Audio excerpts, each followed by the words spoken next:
So he's been fired as presenter after an allegation against him using an extremely offensive racist term was upheld. The show's production company Banijay UK said it and the BBC are agreed that his contract on the show will not be renewed. This is after a report into allegations against Torode's co-presenter Gregg Wallace also contained standalone allegations against other people. So the Gregg Wallace was the main focus, but Torode was collateral. He then confirmed in an Instagram post that he is the individual alleged to have used the racial language. And I'll show you the statement he posted on Instagram. Following publication of the executive summary, I'm aware of speculation that I'm one of the two individuals. Okay, so he sort of outs himself here. I confirm I was alleged to have used racial language in a social situation. The person I was speaking with did not believe that it was intended in a malicious way. I apologised. I have no recollection of any of it. And I do not believe that it happened. I mean, the plot thickens here if it's been upheld, but he says it didn't even happen. But I want to be clear, I've always had the view any racial language is wholly unacceptable, and I'm shocked and saddened. So that was the initial thing. And then he's fired anyway.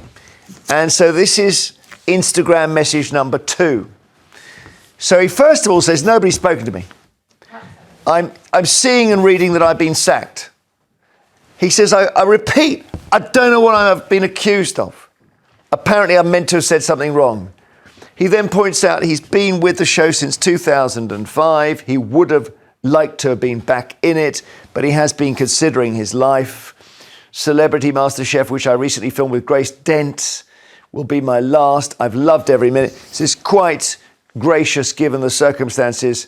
My tummy will be grateful for a rest after 20 years of eating. What a joy it's been. Thank you for many years. So he's successfully ended on a positive note in what is a bizarre situation. And the Director General has said, that he can't repeat the term that was used. I haven't seen it anywhere. Have you seen it anywhere? I've not seen it anywhere. And I'm bemused as to what the expression upheld. Presumably that means there were more than two people, i.e. there was a third party who was witness to this communication that went between Torode and the person he was speaking to. Otherwise, how could it be upheld? Well, let me show you the really weird thing about this. In statement number 1, this is what makes me think this is, we're going through the looking glass a little bit with this one, which is this. This is yesterday. So he says, okay, we've had a Gregg Wallace investigation. There's an allegation against somebody that they said something racist. The allegation was against me, but I didn't do it and I don't know what it's about. I can't put those statements together, Wilfred. Surely he says, well, it can't be me. This is absolute madness.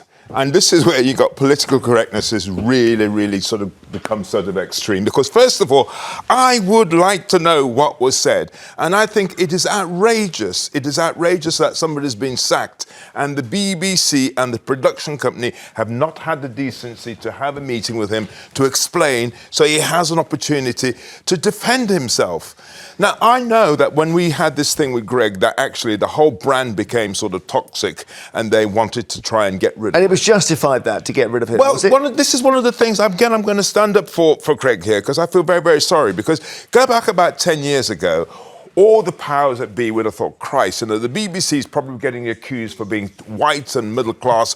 We better try and do something about it. You know what? Let's go and get ourselves a nice cheeky chappie, okay? They get a nice cheeky greengrocer. Chappie. He's got fantastic figures. He thinks he's doing a really but most greengrocers wear underwear. But What I'm trying to say is, I don't want us to be unfair to him because I think what would have happened is that he would have been getting signals from everybody around him that, what he's doing is fine. So that is confirming to him that this behaviour is acceptable. What has happened to him is what's happened to a lot of these old-fashioned comedians is that, the age and time has changed and these guys have not read the Tessa, writing on the wall. Catch us up on that. Wilfred, to an extent, has a point where actually this is not to exonerate or excuse Gregg Wallace. I had a friend who worked for many years on the show, actually, and found him a little bit trying, put it like that. As a well, okay, that's sackable now, is it?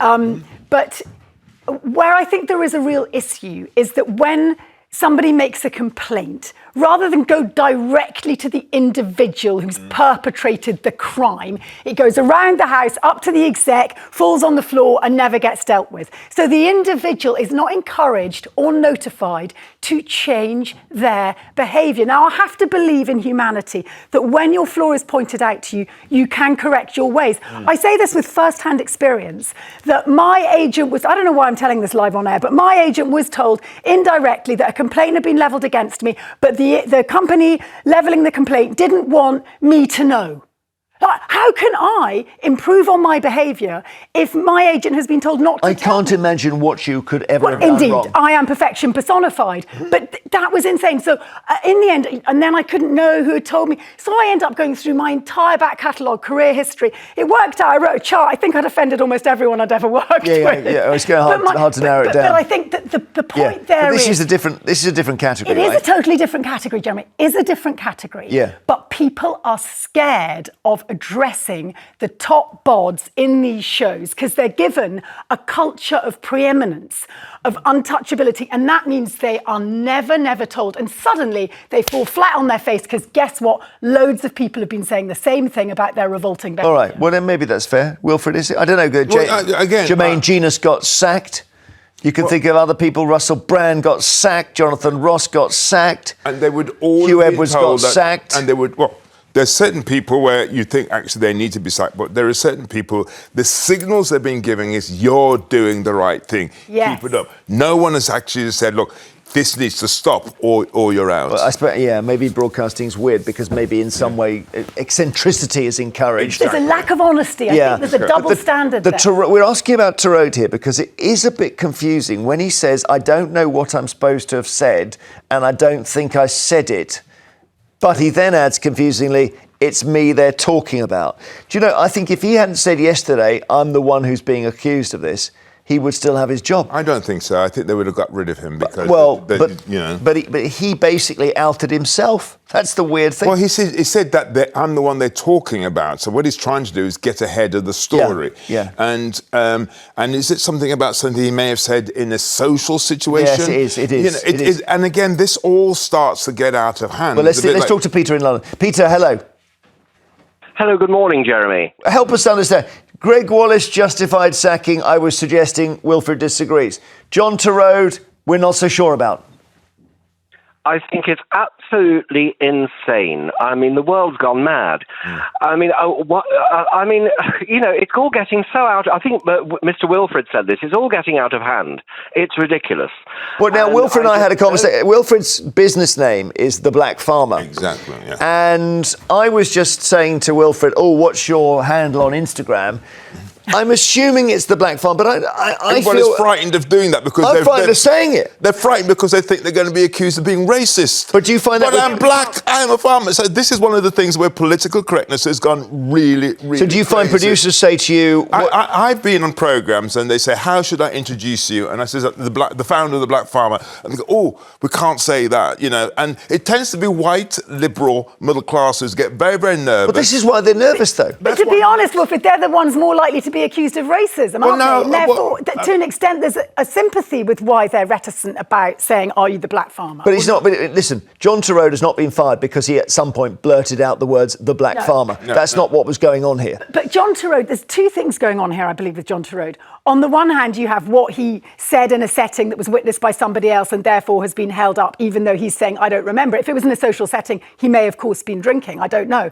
But if we look at with regards to the Gregg Wallace situation, where there's numerous 85 complaints against him, 45 upheld, on the wind, it was known that Gregg Wallace was a bit of a one. Now, why on earth didn't John Torode, as his colleague or any of the other production players on that team, say to Gregg Wallace, "Stop in your tracks, my friend. Stop taking off your underwear. The only meat and veg we want here is on the plate." Nobody said that to him. No, I think at the point where Gregg runs out of his dressing room wearing only a sock and shouts "hooray," somebody somewhere has to say, Greg, mate, you can't work again if you're going to do that. Exactly. After the break, more calls. Peter, by the way, thank you for your call. I know we just had a little moment there with you, but thank you. Peter thinks it's crazy that John Torode has been sacked. What do you think? 020. Now more of your calls on whether it's right that John Torode has been sacked from MasterChef. We were looking at his statement. We can't make head nor tail of what's gone on. 0207 862 2222.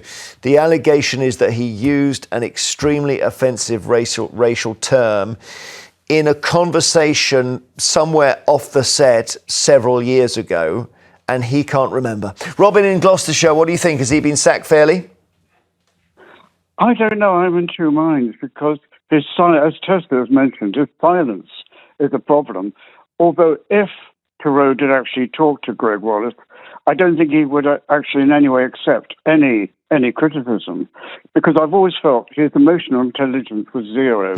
He's also underlying anger, but I've always picked up on his underlying anger. You can't miss it. So I think I'm very glad he's gone. I don't dislike Torode so much, but I do dislike him. I would love the show to keep going with two different people, competent people. Yeah, I think that's where it's heading. Well, it obviously is heading that way now. The big issue for them, I suspect today they'll say that they're going to cancel the current series, even though it'll be mortifying and awful for those contestants who appear on it. But I can't see how with both of them gone they can run it, Robin. I know, it's incredibly difficult. This is where we need AI. I'm glad you were watching yesterday. This is my suggestion yesterday. We use AI to replace them. Blandness is the new norm. Don't. Look, have a look at our little graphic here of because this is what AI will give you that, actually.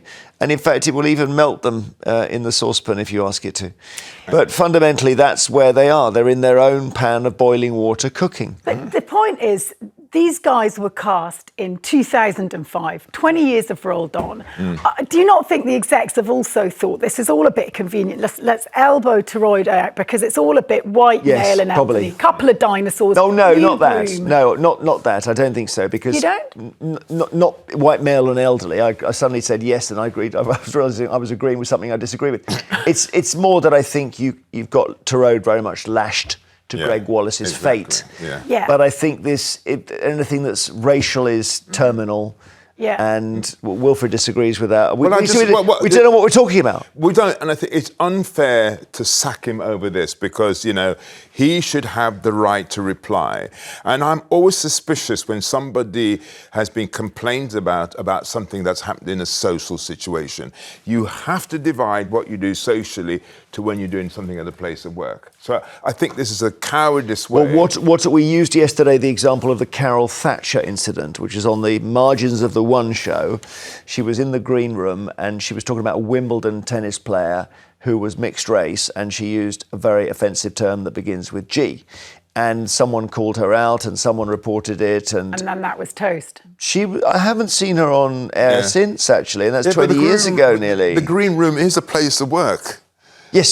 So, that is unacceptable. Well, a bus queue. I mean, listen, you can't be racist you're sitting on your own in the bus, you can't. It's illegal. I mean, incitement to racial hatred is illegal. So there is a kind of clear legal boundary here. But at the moment, we're speculating because we do not know the social circumstances. No, we don't. We do not know what is said. So that's why I think it's unfair that actually he's been actually sacked in this way. But I wonder if we just look at this and we think what happens with the BBC is they become in hoc to the monsters and inverted commas that they create. So arguably, did they really need a 20-year run? I mean, one of your callers has just said, well, I'd had enough of both of them, frankly. Maybe 10 years at the top and then another pair, Okay, But Robin in Gloucestershire, thank you so much. Tony in Essex, hi. Hello. Hello there. Is it time up for Torode? Do you know what it is, Jeremy? I've just come off night shifts now, and I've just got the paper and I was reading it and stuff, and I'm just looking at it. I'm thinking, is the world gone crazy? Why did it's an allegation that he said if he has said something racist, then I'm all over that. Like, that's wrong. That is so wrong. But it's an allegation. And they've sacked him. He must be so heartbroken with his family with like Lisa and stuff, because he works for ITV as well, Jeremy. Yeah, I mean, the allegation was upheld, so we've got to assume, the lawyers have been fair, particularly because with Wallace there were 83 allegations and only 45 were upheld, so they don't uphold everything. So, but it's just the fact of not knowing what the thing was, and I don't know. You obviously feel it's unfair, Tony. For me personally, I live in Clacton-on-Sea. My mum, she's nearly 80 now. They love MasterChef. It's just part of, it's the breed and stuff like that, and it's good to see how people do. I'm a bit like yourself, Jeremy. I'm a Chelsea fan, and I cook simple things. Oh, my goodness. I mean, those pictures of Trump with the team, I don't know what to think. What do we think of it? I don't know. Jeremy.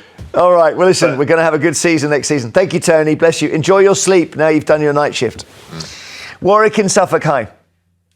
Good morning. Morning. How are you? I'm very well, thank you. Good. We don't know what to make of this. It's just one of those things, I guess. I think it's extremely unfortunate. Again, as we don't know what he said exactly and how serious it was, but the fact that they sacked him, it must have been very serious. While I'm speaking to you, your colleague on your panel was almost praising Gregg Wallace. Yes, Wilfred. Gregg Wallace, I used to email the BBC to ask him when they said he's an expert, our expert Gregg Wallace. Gregg Wallace wasn't an expert in nothing, and I asked the BBC, what is he an expert? And nobody ever replied to me to tell me what he was an expert. He started a business selling groceries. Yeah, he's an expert in tomatoes and peppers and fruit and veg, Covent Garden. And that's quite a big thing, Warwick. He was on his uppers and he managed to, build quite a big business up. Yes, and how many times did he go bankrupt? Well, I think once is my memory of it, but are you telling me more? Was it more? I don't know. Well, it doesn't matter about going bankrupt. It's tough running a business. I don't think he should be dismissed for that. But I think more broadly, previous caller said, my parents are really going to miss MasterChef. MasterChef doesn't need to go anywhere. You've got a really good format. You don't have to have these two fellas always fronting. I think MasterChef actually has had its day. There's a lot of programmes that are no longer relevant for the age that we're in. And because television is such a desperate place at the moment, they're holding on to these sort of old-fashioned golden nuggets. This is an opportunity to change the whole thing rather than just replace it with some bland presenters, which is exactly the route they're going to go down. And the big influence will go down. Yeah, in my mind, there's no such thing as a bland presenter. I think there is. You're not a brand presenter. They're not working. They're not. I'm so sorry, Jeremy, you're wrong there. They're two a penny. I've never met one. Oh yeah, there's tons of them around. We won't name them, but there's especially in the BBC. There's tons of them. What is that? They just have a 1,000-yard stare. What happens is that when you play it safe and you become nervous and you're defensive, what you then don't allow is personality and character. And blandness is what you put in because we don't want to get into trouble here by being not bland. We're not bland here. You're not bland, Jeremy, and we'll let you know if you get a bit vanilla. Yeah. Oh yeah, vanilla. Well, that's the biggest danger of all. Robert in Hampshire, hi. Hello there. We're ranging here, but we're back with John Torode, and whether you think he should have been fired. Well, my opinion in that is I don't know, because I don't think people know all the details. What I see here, is my opinion, is that the BBC have picked on these two gentlemen. They might have offended, but the thing is, I think it's an opportunity to counterbalance the BBC's so-called good reputation, because they were lacking in their actions over the Glastonbury incident. Oh, I see. Theory. Yeah. Well, there's a number of things going on at the moment. There's a Gaza documentary that's caused them a lot of trouble. There's a second Gaza documentary that's caused them a lot of trouble. There's the Glastonbury incident with Bob Villan, as you call it. There's then Wallace. There's now Torode. That's 5 things. But the Torode and the Wallace tracks all the way back to the Jimmy Savile. Yeah. It's about not talking truth to on-screen power and why there is a consistent failing to do that. And if you're Hugh Edwards. Yeah, and Hugh Edwards, and we can get Russell Brand, and why that doesn't happen. And actually, if Torode goes, because he didn't talk truth to power to Gregg Wallace, and he was horribly and racially loose-lipped in the pub afterwards, we also need to know which producers, which execs are going to lose their jobs because of this. They're not going to lose There they their go. job. Well, they should lose their jobs because they protected him for years. Well, let's see. There we are. Thank you, Robert. Thanks to all our callers after the break. Different subject.